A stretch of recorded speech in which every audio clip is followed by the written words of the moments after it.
We have her in Jerusalem. We're given we're always sleeping normally, unless we have visitors. We're normally always monastic. I wanted a good prayer that I had learned in my entire life, including, being in the monasteries in Greece for so long. I didn't learn Jerusalem. I come to Australia. I can physically feel her prayers sometimes, especially when she's in the go to be in Jerusalem. But I wanted a spiritual guide, and that's what I found. And she's excellent. She's a serious person of prayer, and she always says to me, sometimes I work, sometimes I get called in at night to fix something in the computers or whatever. And so most of the time we don't do prayers together, and she'll follow up to make sure I'm doing everything. And she says things to me like, important, like I will say to her, John asked for prayers, he's got cancer. And then like a week later, she'll say to me, how's John? Because she's been praying for him, and I might not see it, but I know that she's praying. And because I live with her, I see things that other people don't see. And so people give her name. I learned how, the monastic's first priority is prayer. Because you go to monasteries and we get caught. Sometimes the prayer life can take a back seat. And so with this nun, I learned to prioritize prayer, and then everything else takes the back seat. Yes. And he would pray more and he would fast more instead of chastising the other person. That's the sort of person this Yodonda is. So I'm very privileged to have her. So how did she teach you how to pray? And so I think that's the most important thing. The prayer life, we make it like we look at someone who's got the Jesus prayer and we say, wow, and this person's really special, but it's actually very simple. Just say the Jesus prayer all the time. And some things work better for others. Like for me, because we walk a lot, because in the old city of Jerusalem, it was built 2,000 years ago, 3,000 years ago. So there's no room for cars. It wasn't built for cars, and we walk everywhere. And I find for myself, the rhythm of my walking really helps me with the Jesus prayer. More than the Combaskini. And so so I try and cultivate it in that way. And then in church I use the Combaskini, obviously, because I'm not walking, whereas she uses a Combaskini. So her constant example of doing the Jesus prayer all the time is how she taught me. And then, she said a few things. First it goes to your mind and then goes to the heart. And no matter how many times you read about the Jesus prayer in the books, it's very, very, very different to hear it from someone's mouth who actually has the Jesus prayer. Because I had this misconception when going into the monastic life that all the monastics had the Jesus prayer, but it's actually very rare to have the Jesus prayer in the heart, even for monastics. And so when you have a monastic talking about it, even though they might be repeating the same words from the books that you read, it's just different. It's different. And it sits more inside you, and it inspires you more. These people, they're very inspiring, and you want to be like them. And so I try my best to, I say it as often as she does. Yeah. Any other questions? Yes?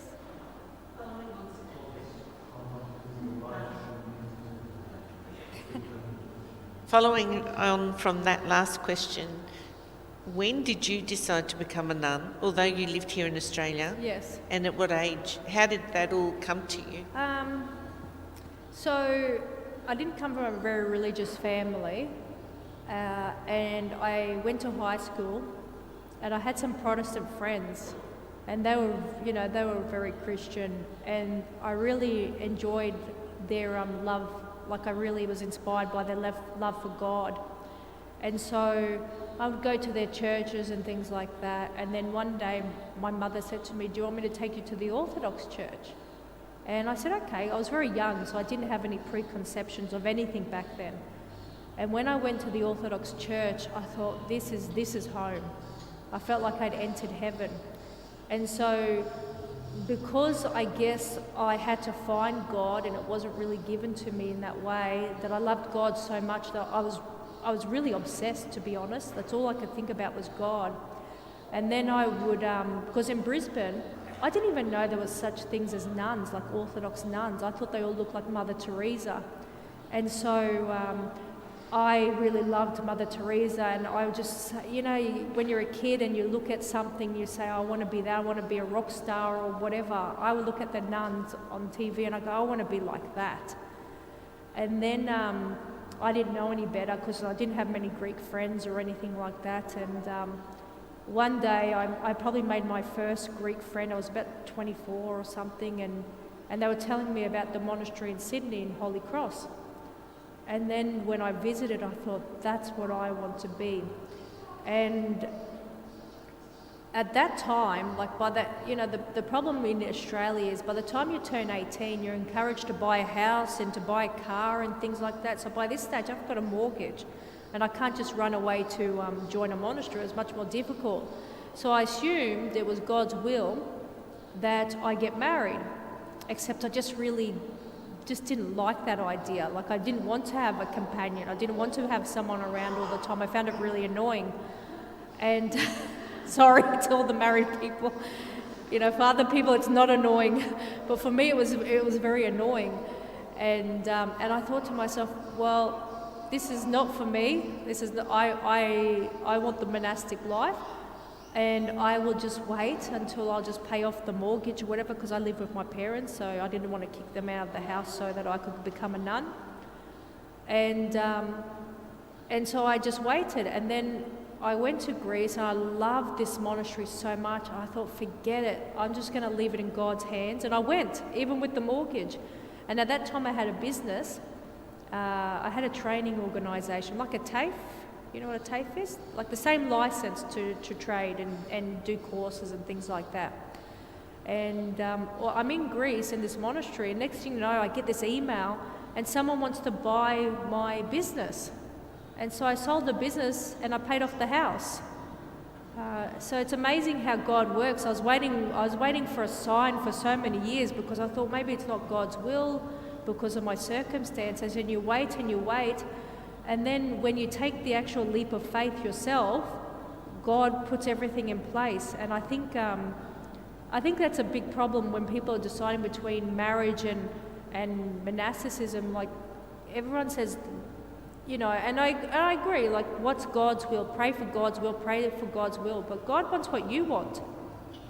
And so because I wanted the monastic life, I just had to it's almost like I felt like God was letting me make the decision, even though it was his will. He let me make that decision in my freedom. And when I did, he blessed it. And he made everything else work out. And so that's how I ended up becoming a nun. And it took quite a few years because in Jerusalem it's not so easy. I was a novice for 6 years and I'd had enough, and I said, I'm sick of waiting. Tonture me now. And once you're tonsured, it's pretty amazing. There's a lot of grace that comes with becoming a monastic. It's hard to understand why people get married, to be honest. I say this a lot, but yes.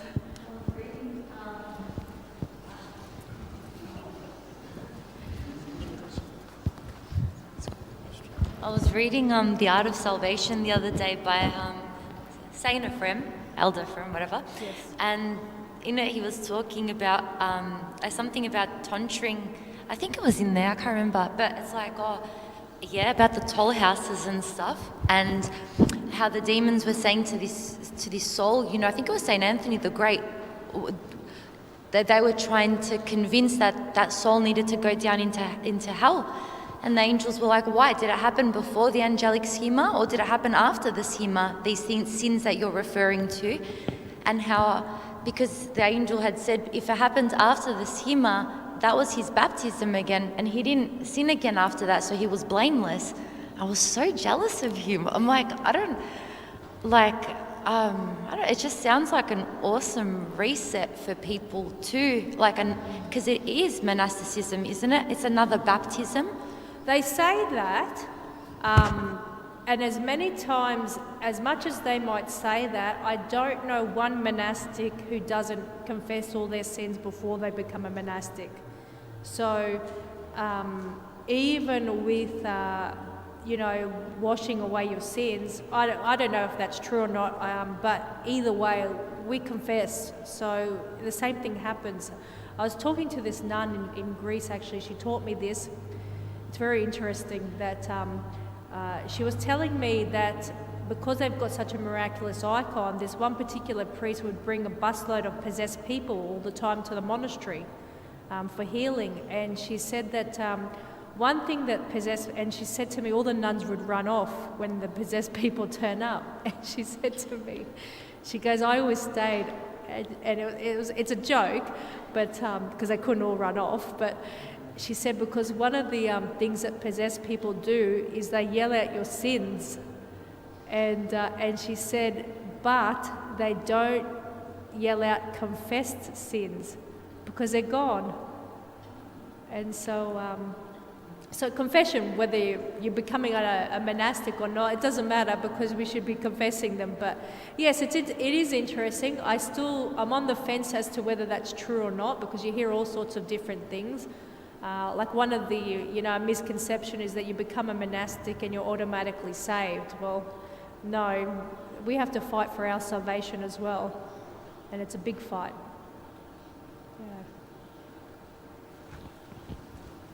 I'm just wondering what the difference, how different your life was as a novice versus once you were tonsured. And do some people stay as novices? Is it a permanent state for some people? Yes. So, look, every person who goes to the monastery, their circumstances are different. Every person. So, for example, let's just say I didn't have someone who bought my business and I had a mortgage on a house. I wouldn't become a monastic. I'd have to stay a novice until I was free of debt. And then some others might do it out of humility, and some might because their spiritual father won't allow them, or some might have some sort of temptation they can't overcome, or some might be tempted to get married, and so until they make that decision, they can't become a monastic. So it's very different for every person. And I can only tell you for myself, the difference between a novice and being a monastic is this is something you don't read in the book, so I didn't even know this existed. And I don't even know if I should talk about it because I don't talk about it. I never heard it before. Is that when in your lead up to becoming for your tonsure, you get this grace, right? And it's not normal. Like it's very intense, and it's very potent. It's different from when you're just not, a lay person, or you come to church and you might feel something, but when you're getting tonsured, it's very, very potent. And then, like I can only say, during my tonsure, I was off in the air. I didn't even know what was going on around me because there was so much grace that I just felt like I was floating with God, and I didn't care what was going on. I didn't even know what. Yolanda had me by the arm, and thank God she did, because I don't know where I would have walked off to because I was just not there. There was just so much grace, and that stays with you for a couple of weeks afterwards, and then eventually, most of it leaves, but a small percentage stays with you forever. Like it doesn't leave. And so there's a big difference between staying as a novice and actually being tonsured. And I guess, St. Basil says there are two roads to salvation, and that's the married life or the monastic life. And I mean, this is my own theory, I guess, is that in a wedding ceremony, there's also grace. And God blesses people to get married, and then he blesses monasticism. And so staying in the world as a single person living as a monastic is not the same.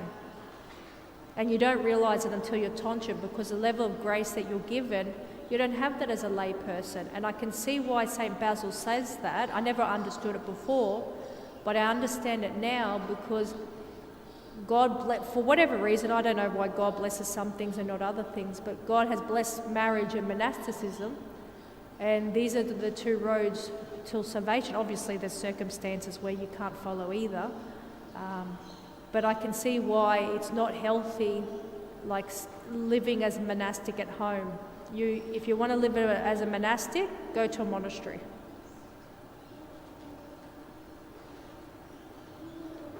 Any other questions?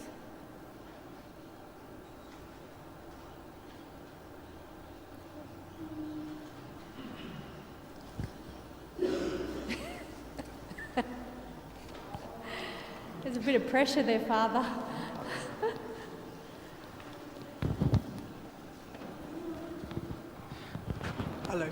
Hello. So during your working hours, do you try and cultivate prayer while you're actually trying to be on the computer, or you kind of leave it for after?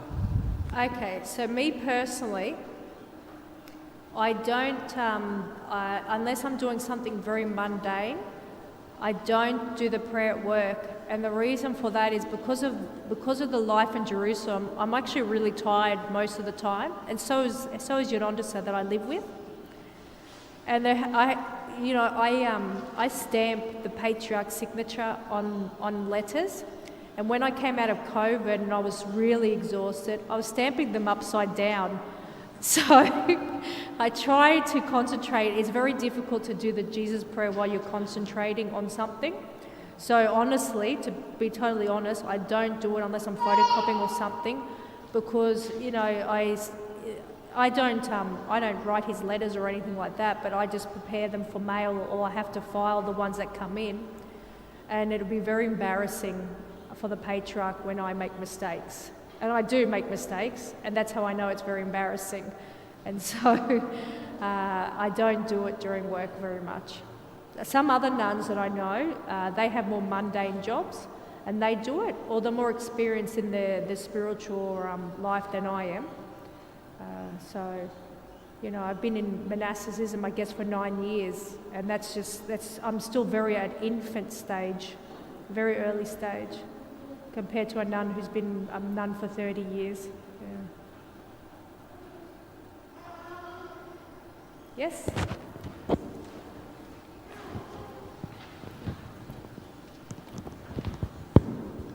My question is, if someone wants to be a nun, do you have to have the ability also, the capability, or is that something God will grant to you if you have the will? I didn't hear the question. If someone's being a nun, because that microphone, microphone's not very clear, sorry. Do we just... I'm sure they Say it without... It was better when you weren't using the microphone. To be a nun, do you need to have the capability, or is that granted? The capabilities? Yeah, or is that something God grants to someone if they want to, they have the will, they really want to be one? I didn't hear the last part. Do you need to have already the ability to be a nun, or is that something God grants when someone wishes to become a nun? Okay. Did you say something else after that? No. Okay. So the question is, do you have to have the capabilities? This is something that Yolanda taught me, because there were some capabilities, I guess you could call them capabilities, I don't know. The real answer to that question is, the only capability you have to have is to love God and to want to love Him more. That is the only thing that you need. Now, there are some other skills that would be handy to have, right? But they're not the reason why that makes you suitable to become a monastic. And some of those things is like getting up really early in the morning, as an example.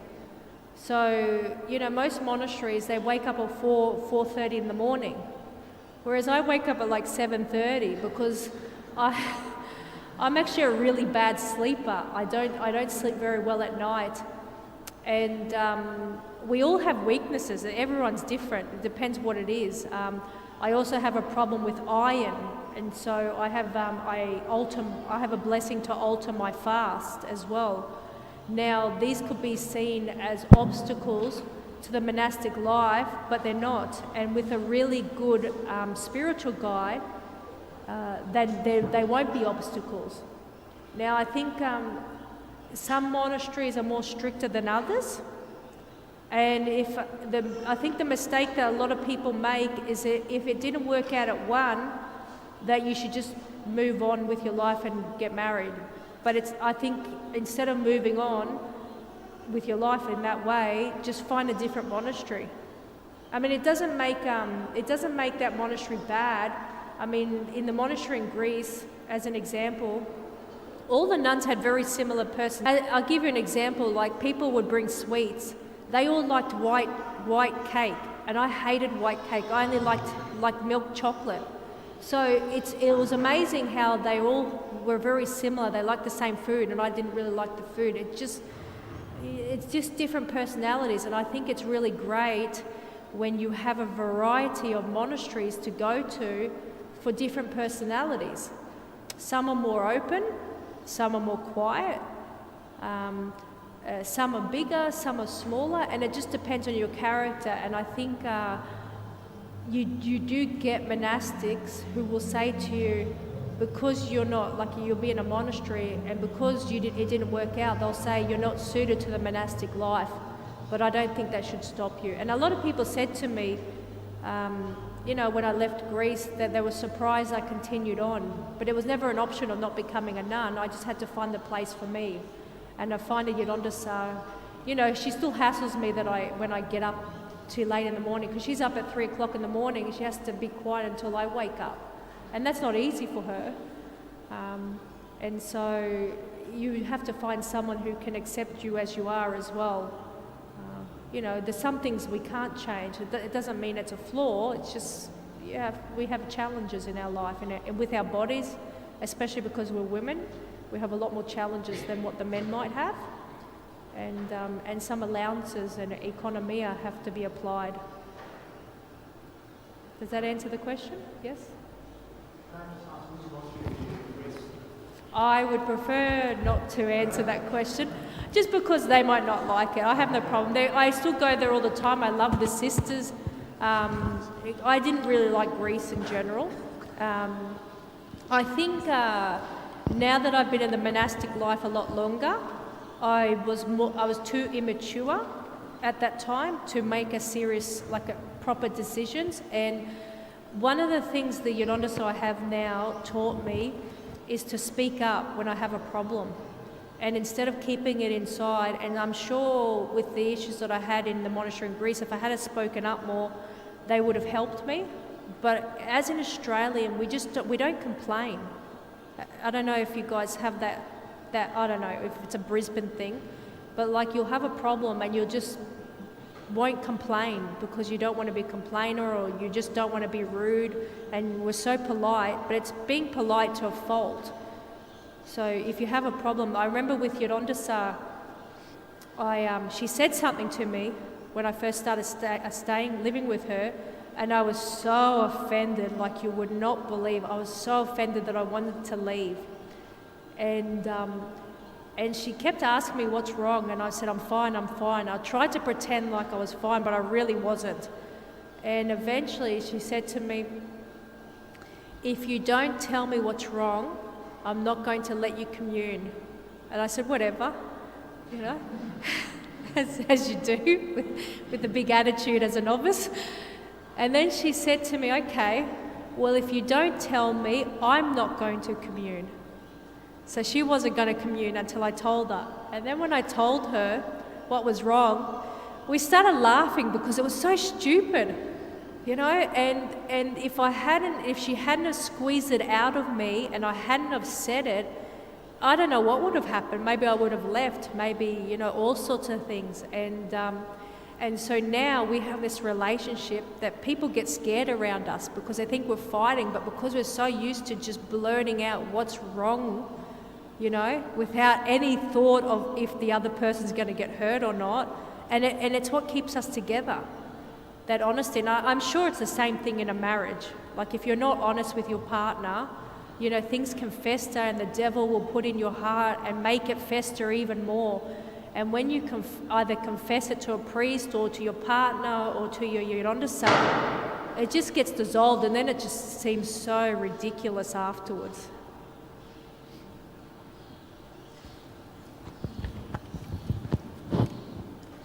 Now, not that I'm planning on applying, I'm married, but can you go to any monastery and say, I want to spend time here or I want to stay here? Or is it an application process? Or I didn't, because I suppose when I went to Greece and I fell in love with this monastery, which I still love, I just, for whatever reason, it wasn't God's will that I according to God, it's His will I stay in Jerusalem at this stage.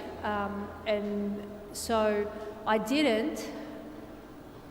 I don't know if that was a good decision or not, because St. Paisios says to shop around.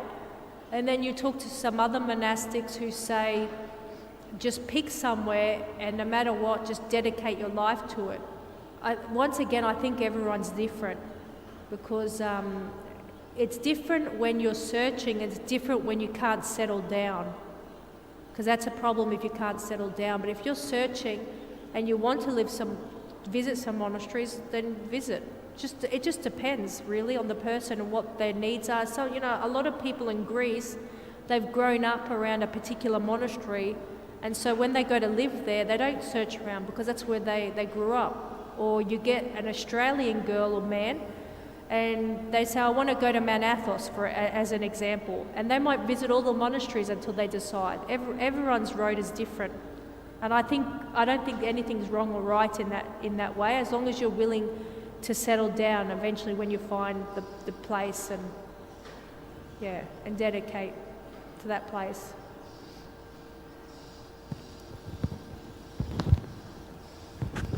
Thank you for coming tonight. I was watching one of your videos, and you had about 30 candles, and you had it under your neck, and I found that a bit fascinating. So could you just tell us a bit about that? Okay. So for those who don't know, because you'd be surprised how many people don't know, that the Holy Saturday, which is the day before Easter, is there's the litany of the Holy Light. So what happens is the Patriarch comes down into the Holy Sepulchre. They do a litany around the tomb. So the tomb is housed in like this marble room sort of thing, and it's called the edicule. So they go around the edicule 3 times, and then the Patriarch goes into the Holy Tomb. He says his prayers and he comes out with the Holy Light. Now, everyone sees something different. I haven't really seen much.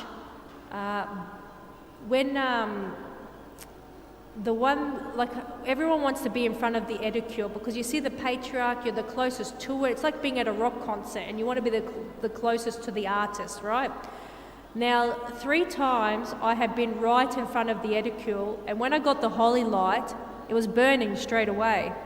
And then the other couple of times when I was much further away and I couldn't get in front of the edicule, it wasn't burning. So it's different every time. And although I haven't seen anything flashing or anything like that, I know people who do. And so I can comment on when I got it and it's not burning. So when you put it up to your face, people make nasty comments, right? And they say, oh, it looks, you don't put it right in your face. Now the thing is, when you've grown up knowing not to put your hand in the fire, just because you know it's the Holy Light, it's still not an easy thing to do, to put your face in it, because it's a fire. Like, you're looking at this massive flame. It doesn't look as big on the video, but trust me, when it's close to your face, it's big. And so your automatic reaction is to pull away. And so it's not, they do this because it's just an automatic reaction. But the very last time this year, I actually held it in my face and my phone overheated and I didn't know, and it didn't record. But I actually held it there and it wasn't burning. Now the thing is, the flame, it's hard to describe. It's still very hot and it's still uncomfortable, but it's not burning, so it doesn't hurt you. But this time when I held it there, every few seconds, it would burn, and it hurt, right? And so I held it there, and you'd just see me flinch every few seconds when it burned. But like to hold it under my mandili and to hold it there and for it not to burn, like not to catch on fire, it's a pretty big thing. But like I said, you don't always experience it. Now, to get into the Holy Sepulchre for the Holy Light, you kind of almost have to lose your soul because you have to push little old ladies to get in front and things like that, and everyone's pushing and it's a madhouse. And this year, because of the Patriarch making it more and more public about the oppression of the Christians in the Holy Land, the police made it even harder for pilgrims to attend the holy ceremony this year. And so that made it even worse to try and get in every year. Like, we as nuns, we have to fight our way in. The priests fight their way in. It's very difficult to get into the Holy Light. But I've been in the courtyard of the Patriarch and received the Holy Light. It wasn't burning. This year I didn't go into the Holy Sepulchre because I just didn't want the pushing. And it was probably the best Holy Light I've experienced, to be honest. And it didn't burn, and it was fantastic. So if you ever come during Holy Week, I don't recommend it. But at the same time, I have seen people light up their candles in the Holy Sepulchre during the year. So the Holy Light's kept burning throughout the year. And people light up their candles, and it's not burning. They put it under their faces and everything. And it's happened to me twice. Once was in July, once was in September. So, yeah, it's very interesting. It's hard to describe. I hope that helps a little bit.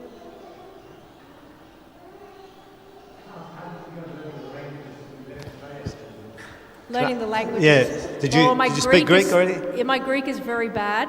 I'm known as the Australian in the Patriarchate, right? I haven't learned Hebrew or Arabic. I'm not very good with languages, and everyone speaks English, to be honest. Like, it's, because the Arabs don't learn too much Hebrew, the Jews don't learn very much Arabic, and so the main language is English, really. And so I'm able to get around with English. The Patriarch, he's fluent in English, and so is the bishop that I work for. So yeah, actually fluent. Actually, though, the people who go up the ladder, I guess you could say, they're very fluent in many languages, including Arabic, because the flock in Israel are Arabs, the Orthodox flock. So most of them will know Arabic. But I haven't required it yet, so.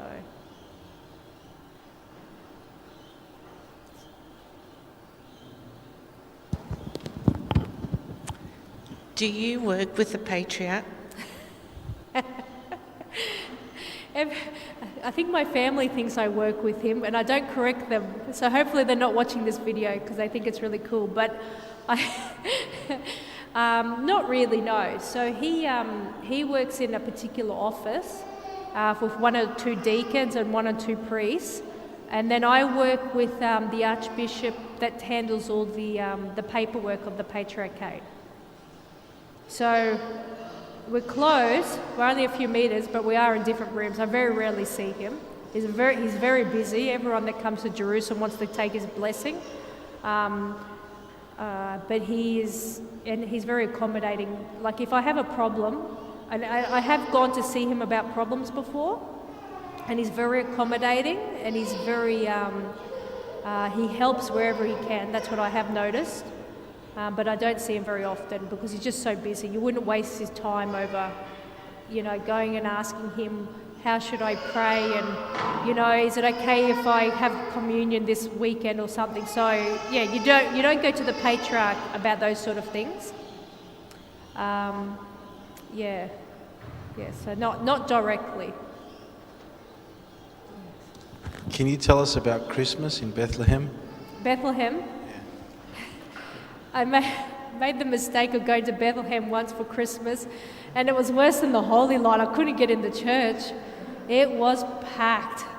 I did go Christmas Eve as well, and they have the bands, the Orthodox bands that come through, and it's so much fun, and it's really creates a really nice atmosphere.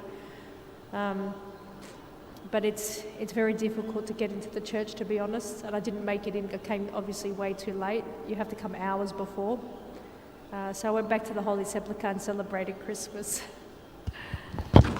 We did liturgy at the cave in Bethlehem in 2019. Yeah. And for some reason that year it was just like phenomenal with pilgrims. It was the time of the year as well. It was in September. So there was a lot of pilgrims.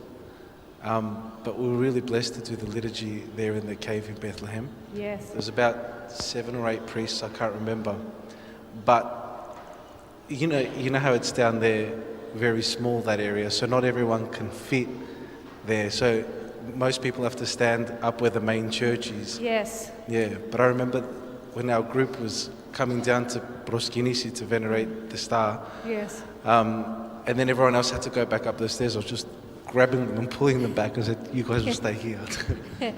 Yeah, It was a beautiful experience. But yes, for those that don't know, the nativity, where the nativity happened, it's actually in a cave, and it's small, like Father said. And I've only been a handful of times because I get like I need air. I guess because I'm from Brisbane, I'm used to everything being really open. So when you stick me in a cave, I'm not claustrophobic, but I just need air to breathe. And like Greeks seem to be able to do it very well, but then I have to start drinking water not to faint, basically. So I try not to go down there very often because you're always shoulder to shoulder. But being on all these holy places is just something else. But the Holy Sepulchre, on Sundays, no matter how packed the Holy Sepulchre is, I tend to go there because there's just so much grace. But yeah. I remember we were there for the Feast of the Cross. I don't want to take over, but just to reaffirm what you're saying, right? We were there for the Feast of the Cross, and there was just thousands of people there that day.